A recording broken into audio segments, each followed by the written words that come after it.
우리 다 같이 사도신경으로 신앙 고백하심으로 4월 25일 새벽 예배를 하나님께 드리겠습니다. 나는 전능하신 아버지 하나님 천지의 창조주를 믿습니다. 나는 그의 유일하신 아들 우리 주 예수 그리스도를 믿습니다. 그는 성령으로 잉태되어 동정녀 마리아에게서 나시고 본디오 빌라도에게 고난을 받아 십자가에 못 박혀 죽으시고 장사된 지 사흘 만에 죽은 자 가운데서 다시 살아나셨으며 하늘에 오르시어 전능하신 아버지 하나님 우편에 앉아 계시다가 거기로부터 살아있는 자와 죽은 자를 심판하러 오십니다. 나는 성령을 믿으며 거룩한 공교회와 성도의 교제와 죄를 용서받는 것과 몸의 부활과 영생을 믿습니다. 아멘.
하나님 말씀은 민수기 15장 32절에서 41절입니다. 주일날 말씀인데 15장 전체를 우리 다루기 위해서 말씀을 바꿨습니다. 우리 한 목소리로 봉독합니다. 이스라엘 자손이 광야에 거류할 때에 안식일에 어떤 사람이 나무하는 것을 발견한지라 그 나무하는 자를 발견한 자들이 그를 모세와 아론과 온 회중 앞으로 끌어왔으나 어떻게 처치할지 지시하심을 받지 못한 고로 가두었더니 여호와께서 모세에게 이르시되 그 사람은 반드시 죽일지니 온 회중이 진영 밖에서 돌로 그를 칠지니라. 온 회중이 곧 그를 진영 밖으로 끌어내고 돌로 그를 쳐 죽여서 여호와께서 모세에게 명령하신 대로 행하니라. 여호와께서 모세에게 말씀하여 이르시되 이스라엘 자손에게 명령하여 대대로 그들의 옷단 귀에 술을 만들고 정색끈을 그 귀에 술에 더하라. 이 술은 너희가 보고 여호와의 모든 계명을 기억하여 준행하고 너희를 방종하게 하는 자신의 마음과 눈의 욕심을 따라 음행하지 않게 하기 위함이라. 그리하여 너희가 내 모든 계명을 기억하고 행하면 너희의 하나님 앞에 거룩하리라. 나는 여호와 너희 하나님이라. 나는 너희의 하나님이 되려고 너희를 애굽 땅에서 인도해 내었느니라. 나는 여호와 너희의 하나님이니라. 아멘. 예. 민수기 15장 말씀은 이스라엘 백성이 약속의 땅에 들어가서 살 때 하나님께 드리는 어떤 제사의 규례에 관해서 말씀하고 있습니다. 옛날의 제사가 이제 오늘날의 예배라고 할 수 있는데요. 예배의 가장 중요한 목적은 하나님과의 관계에 있습니다. 그래서 믿는 사람들은 예배를 통해서 하나님을 알아가고 하나님과 관계 맺고 관계가 형성되고 유지도 되고 발전도 되는 거예요. 그런데 예배가 없으면 다른 방법으로는 하나님을 온전하게 알아갈 방법이 아니라고 말하는 거죠. 왜냐하면 예배는 단지 하나님을 알아가는 지식에만 있는 것이 아니라 우리가 죄 지은 것에 대한 회개가 있고 또 거기에 대한 하나님께 용서가 있고 또 용서 다음에 하나님께서 우리에게 하시는 말씀이 있고 또 우리가 말씀을 듣고 결단하고 지금까지 주셨던 모든 은혜에 감사하는 또 예물 드림이 있고 그래 하나님이 너희가 세상에 나가서 이렇게 하나님 말씀대로 살 것을 파송하기도 하고 결단하는 이런 모든 순서가 사실은 예배 순서 안에 다 담겨져 있는 거거든요. 그래서 저도 이제 어릴 때는 그 교동문 하는 이유를 잘 몰랐어요. 이게 교동문이 뭐 특별히 재밌는 것도 아니고 성경의 설교의 본문 말씀도 아닌데 이거 왜 하나 봤더니 예를 들면 이제 교인들이 잘 모르는 것도 이제 말씀을 드리는 거죠. 다른 하나하나는 대부분 다 알고 있지만 교동문 같은 경우는 회중과 인도자와 화답하는 노래예요. 노래. 그러니까 제가 할렐루야 하면 주님을 찬양합니다. 근데 이런 노래로 구성되어 있는 화답하면서 하나님께 올려드리는 찬양이었는데 그 당시 옛날에 썼던 그런 화답의 찬양의 곡조를 지금 다 기록에 남아있지 않아서 노래로 부를 수가 없어서 그냥 우리가 읽는 거예요. 그래서 읽을 때도 너무 딱딱하게 읽지 말고 이렇게 제가 뭐 여호와는 주님께 여호와는 나의 목자이십니다 하면 여러분도 조금 약간 분위기를 맞춰줘야 돼. 근데 여러분은 네 저도 그렇습니다 이렇게 하면 안 된다고. 원래 그런데 이제 그걸 뭐 일일이 다 어떻게 하나 말할 수가 없는 거죠. 그래서 곡조가 붙은 화답하는 하나님의 드리는 어떤 우리의 믿음의 고백이기도 하고 뭐 찬양이기도 했다. 그런 교동문의 의미가 있어서 저도 예배 이렇게 교회마다 제가 예배 순서를 짤 때 이거 좀 약간 지루하다, 조금 재미없다, 뭔가 안 맞는 것 같다라고 생각할 때가 있었는데 이제 그걸 알고 나서 이게 의미가 있구나. 그리고 본문 말씀을 봤을 때 우리가 되게 짧은 말씀을 보잖아요. 한 주 동안 주일날 설교 듣는 것이. 근데 또 그런 교동문을 통해서 풍성한 말씀을 경험할 수 있고 또 절기에 맞는 말씀을 읽을 수 있고 하는 이런 것들도 장점들이 있는 거예요. 그걸 모르고 하면 이거 뭐하러 하지? 뭐 이런 생각도 드는 거예요. 그러니까 이제 저는 이제 예배에 관해서 말씀드리는 거예요. 예배를 통해서 한 순서 한 순서가 다 되게 신중하게 아주 오래전부터 짜여져 있는 것이지 그게 그냥 형식적으로 짜져 있는 게 아니다라고 말씀을 드리는 겁니다. 그래서 오늘날 예배는 구약의 제사와는 차이가 있지만 그 정신과 의미는 다 녹아져 있다라고 이제 말씀을 드립니다. 2절에 보니까 이스라엘 자손에게 말하여 그들에게 이르라 너희는 내가 주어 살게 할 땅에 들어가서 여호와께 화제나 번제나 서원을 갚는 제사나 낙헌제나 정한 절기제에 소나 양을 여호와께 향기롭게 드릴 때에 그래요. 뭐 번제나 서원제 이런 거는 오늘날 의미가 있는 것도 있지만 막 똑같이 하진 않잖아요. 근데 그 의미를 생각하면 가장 중요한 게 뭐냐면 여호와께 향기롭게 드려라. 이게 중요합니다. 여호와께 향기롭게 드린다는 게 뭔가? 그러면 막 냄새를 진동하게 해야 되나? 그게 아니라 향기롭게 한다는 말은 이제 히브리어로 니오아 아우브라는데 말이 어렵죠. 근데 일단은 이제 제가 목사님들이나 목사님들의 전사님들이 원래 뜻이 이겁니다 할 때는 그런 걸 찾아보고 얘기를 해드리는 거란 뜻이에요.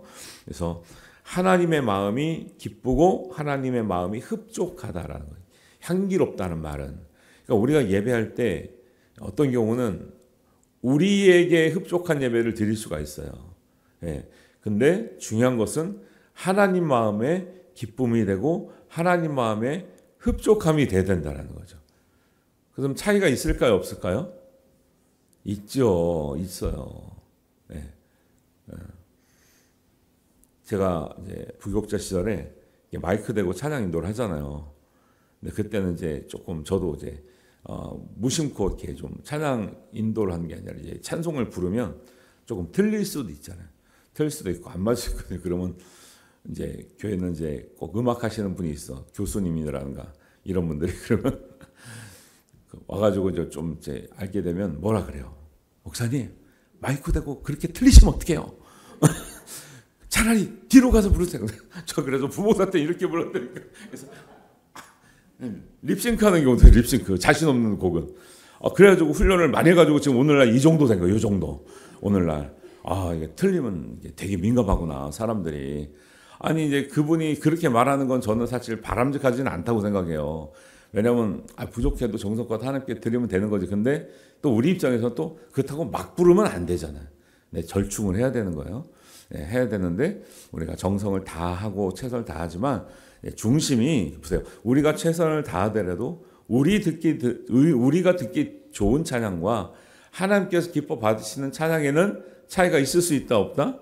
있을 수 있죠. 그래서 모든 기준이 하나님 받으시기에 기뻐하시는 기준으로 우리가 가는 것이 맞다라는 거예요. 그래서 이제 모든 것이 그런 기준으로 가면 굉장히 유익이 될 거라고 생각합니다. 그래서 하나님께 향기롭게 드리는 것은 하나님 마음에 기쁘고 흡족하게 예배를 드리는 것이 굉장히 좋다. 그 기준으로 모든 걸 생각하시면은 이렇게 답이 나옵니다. 예배 시간도 우리는 대체적으로 잘 하고 있는 것 같아요. 어떤 교회가 막 11시에 문을 못 닫아, 문을. 닫으려고 계속 막 달려오시고, 막 허겁지겁 오시고, 막 이래. 그러면 막 허겁지겁 와서 예배를 드리는 게 은혜가 하나님 기뻐하실까요? 미리 와서 마음의 준비도 하고 성경도 다 찾아놓고 막 다 이렇게 마음의 준비도 기도도 하는 게 좋을까요? 하나님 기쁨이 될까요? 다 그 기준으로 하시면 돼요. 찬양할 때 우리의 찬양의 소리라든가 어떤 태도라든가 어떤 모든 것들을 향기롭게가 되게 중요하다. 그리고 하나님께서 예배를 받으실 때 흡족하게 하는 어떤 부분이 뭐냐면 21절에 보니까 처음 익은 곡식을 하나님께 드리라는 거예요. 그래서 우리 옛날에는 우리도 그렇게 배워서 뭐 첫 월급 아니면 뭐 첫 아르바이트 아니면 처음에 했던 어떤 의미 있는 것들을 하나님께 드리는 기념을 많이 했거든요. 요즘은 좀 그런 개념이 별로 없는 것 같아요. 물론 안 가르치니까 그러겠지만 제가 청년부 할 때는 청년들이 뭐 사실 아르바이트가 첫 뭐 수입일 수도 있고 취업에서 수입일 수도 있지만 요즘 애들한테는 다 드리라 그러면 이제 부담스러워서 안 되고 대신에 부모님께 옛날 말로 빨간 내복 하나씩 해드려라. 그리고 목사님께 제가 부목사였으니까 목사님께 꼭 하나 선물해드려라. 감사하다고. 젊었을 때 그런 마음이 있어야 돼요.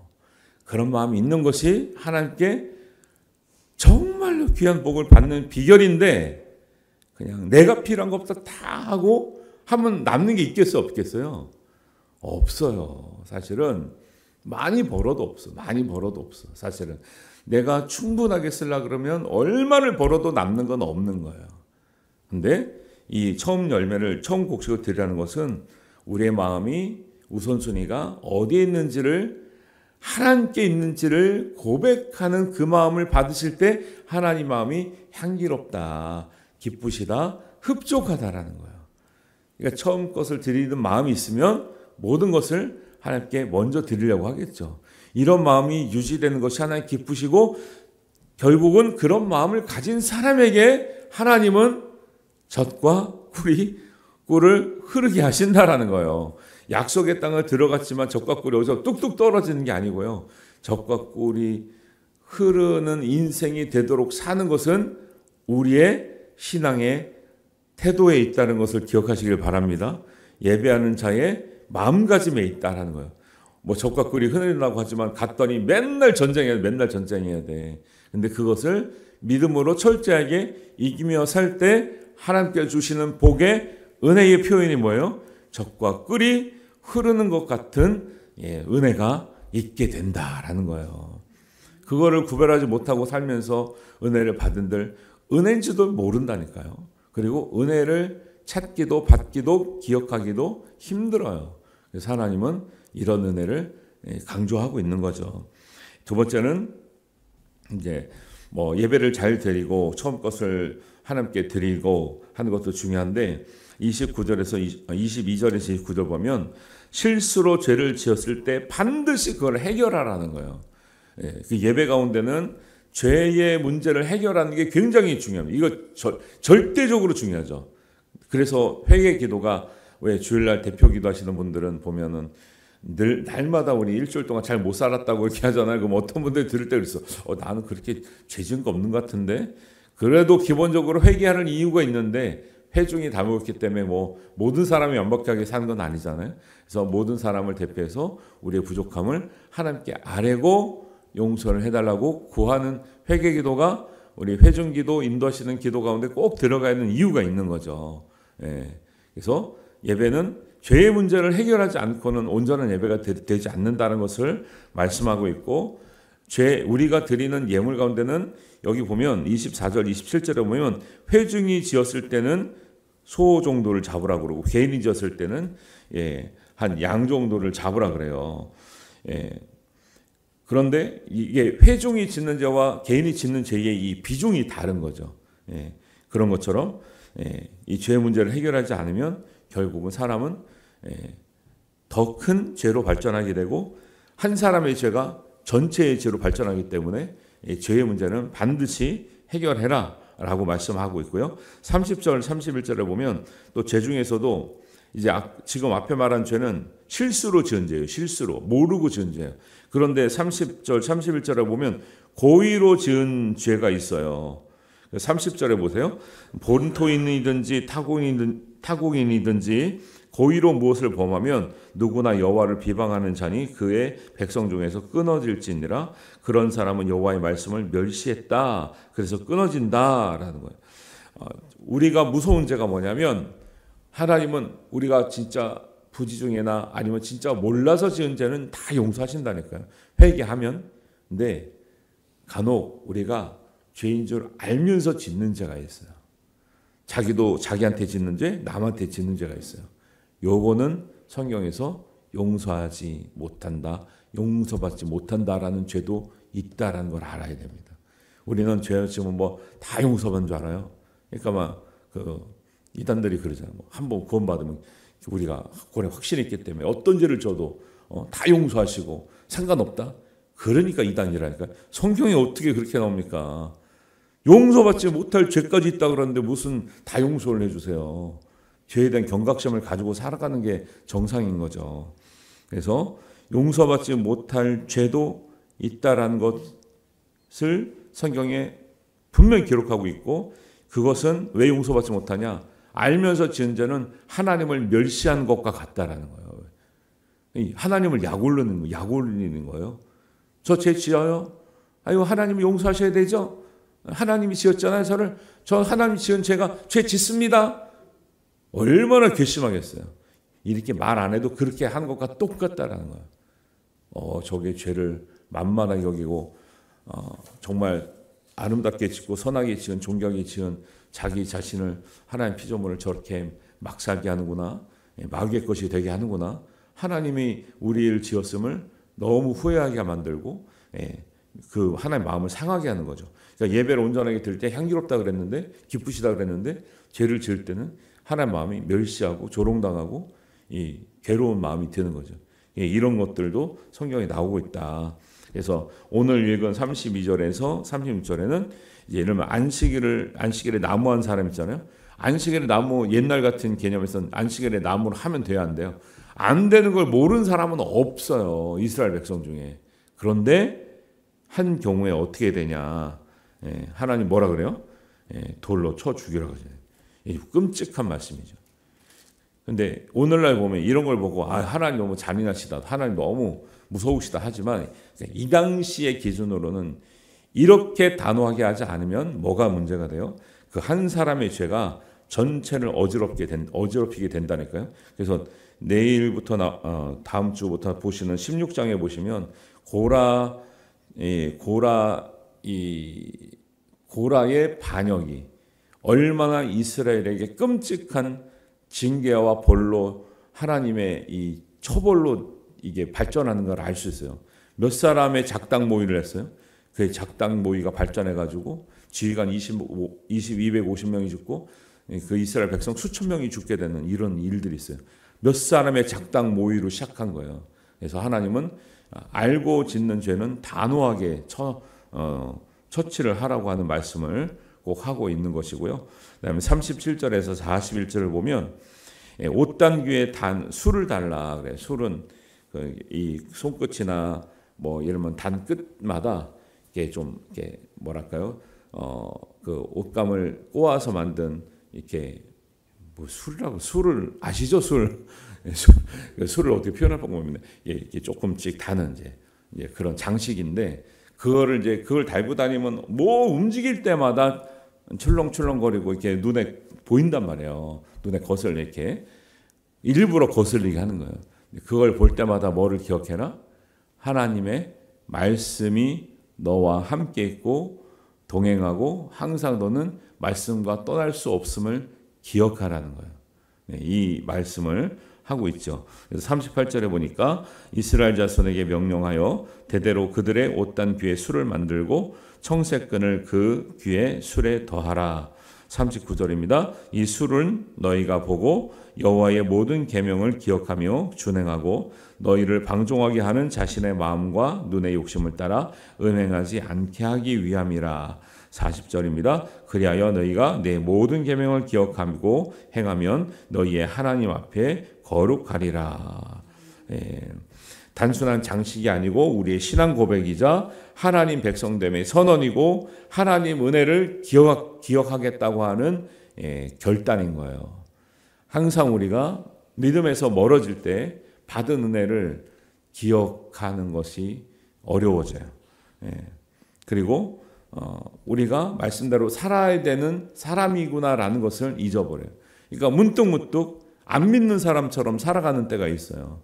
그것을 기억하기 위해서 잊지 않게 하기 위해서 술을 달아서 꼭 하나님과 너는 함께하는 사람이다. 말씀과 함께하는 사람이라는 것을 늘 기억하고 살아가는 어떤 표식이거든요.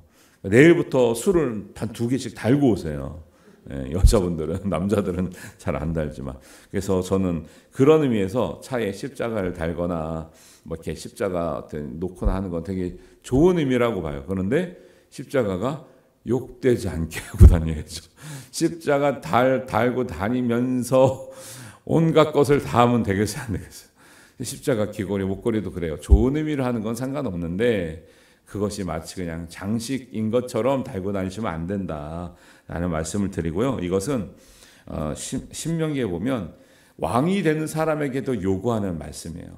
왕이 되는 사람에게 무슨 말씀하냐면 신명기 17장 18절에 보면 그가 왕위에 오르거든 이 율법서의 등사본을 가까이 두어서 평생에 자기 옆에 두고 읽어 여호와 경외하기를 배워라 이렇게 해야 돼요. 하나님 믿는 사람은 왕이나 일반 백성이나 다름이 없습니다. 늘 말씀을 가까이 두고 평생에 여호와 경외하기를 배우는 모습, 그렇게 따라가는 모습, 이런 것을 하나님이 향기롭게 여기신다. 가나안 땅에 들어가서 예배를 드릴 때 기억해야 될 모든 말씀을 얘기하는데 제가 뭐 오늘 앞부분만 다룰 수 없어서 아쉬워서 전체를 다 말씀을 핵심만 드리는 거예요. 이런 거 할 때 중요한 것은 하나님이 마음이 향기롭게 받는다는 거 중요하고, 그 다음에 항상 우리가 말씀을 가까이 두고 평생에 50 될 때까지만, 70 될 때까지만 아니고 평생에 말씀을 가까이 두고 하나님을 어떻게 경외할까를 배우는 모습이에요. 많이 배울수록 좋겠죠. 오래 배울수록 좋겠죠. 그래서 세월이 갈수록, 연세가 들수록 가장 좋은 믿음, 가장 성숙한 믿음, 하나님을 가장 경외하는 믿음이 나오는 것이 성경적이고 정상적이고 바람직하고, 그런 교회가 든든하다라는 거예요. 여러분 그렇게 되시길 바랍니다. 그리고 이 왕에게도 요구하는 말씀이었고요. 그 다음에 이것은 이스라엘 백성이 자기 자녀들에게 꼭 가르쳐야 될 말씀으로 주신 이 교훈이기도 합니다. 신명기 6장 이제 1절 이하에 보면 이스라엘아 들으라 하는 말씀이 쉐마라는 말씀인데, 쉐마라고 하는 말씀 많이 들어보셨을 거예요. 이스라엘의 신앙 교육 지침이 되는 말씀인데 그게 신명기 6장 1절부터 한 뭐 전체 나오는 내용이에요. 그 중에 내 자녀를 부지런히 가르치며 내 손목에 말씀을 메어 기호로 삼고 내 미간에 붙여 표로 삼고 내 집 문설주와 바깥문에 기록할지라. 말씀을 이마에도 달고 손목에도 달고 집 문설주에도 문패처럼 달고 그래요. 이스라엘 가면 진짜 나는 그게 이런 말씀에만 나온 줄 알았더니 이스라엘 성지순례 할 때 호텔을 방문했는데 호텔 앞에 무슨 문패 같은 게 있는 거, 통 같은 게 있어요. 각 방마다 다 있더라고. 이게 뭐냐? 뭐 호수 써놓은 것도 아니고. 근데 물어보니까 그게 매주자라고 하는 건데 그게 이거예요. 내 집 문설주에 바깥문에 기록하라. 그 통을 열어보면 그 안에 율법이 담겨져 있는 뭐 쪽지가 두루마리 같은 게 있더라고.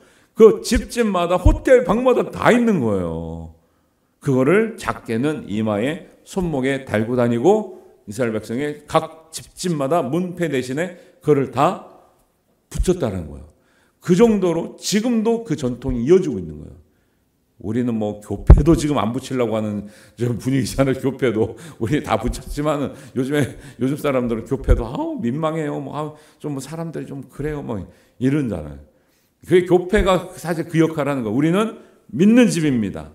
우리 말씀과 함께하는 집입니다. 이 표시나 마찬가지거든요. 이렇게 해서 하나님은 이스라엘 백성들을 준비시키고 계시다.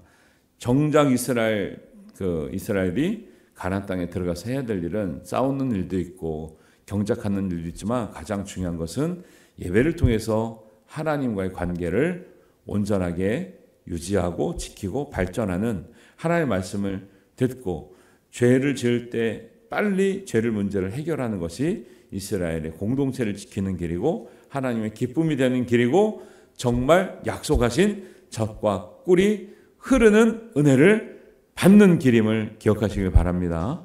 막 젖과 꿀이 흘러가지고 퍼먹는 게 아니에요. 하나님 말씀의 의미는 약속하신 그 젖과 꿀의 은혜를 받기 위해서 우리가 하나님과의 좋은 관계 안에 있어야 된다라는 것을 꼭 말씀드리고 있다. 이 말씀 드리고 났는데 참 안타까운 것은 16장 넘어가잖아요.